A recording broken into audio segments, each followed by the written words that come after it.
I was asked to take a minute and share why I have a special passion for the Crabtree Kovacicek Veterans House. And I thought, how can I do this in a minute? I've spoken about the Veterans House many times for 15 or 20 minutes. My reasons could be an essay. So I'll tell you first about my veteran family.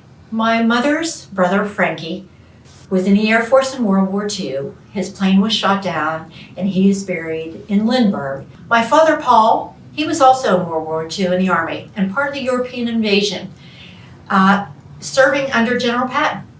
My husband, Joe, was a sergeant in the Marine Corps, served in the Vietnam crisis in Vietnam.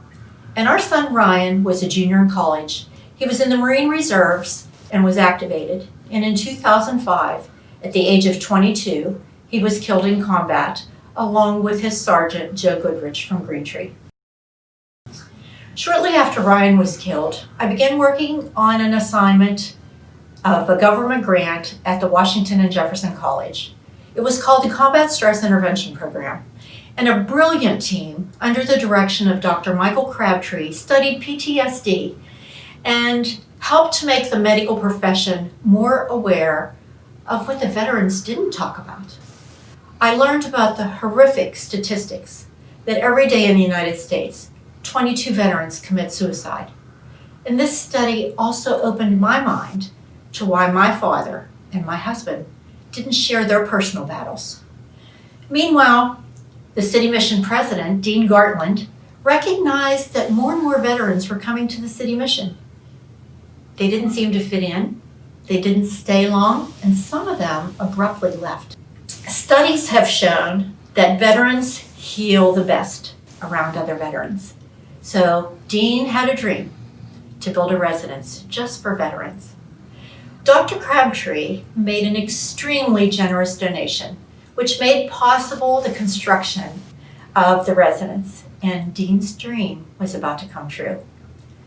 Although it hardly seems a coincidence that the Veterans House serves 22 honorably discharged veterans. When the Veterans House was about to open, Dr. Crabtree personally came to me because he had the naming rights on the building, and he asked if he could share those rights with me and pay tribute to our son Ryan. It would be called the Crabtree Kovacicek Veterans House.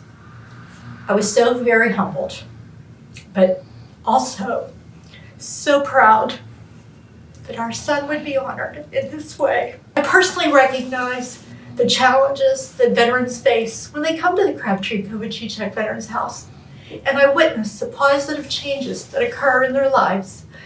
The veterans programs are giving them the support they need, and they truly help each other get through this healing process. My vision and prayer is that in the Crabtree Kovacicek Veterans House, these struggling veterans who have committed their lives to our country will put the past behind them and learn to live with faith, hope, strength, purpose, and independence. We are the land of the free because of the brave, and we can never forget that.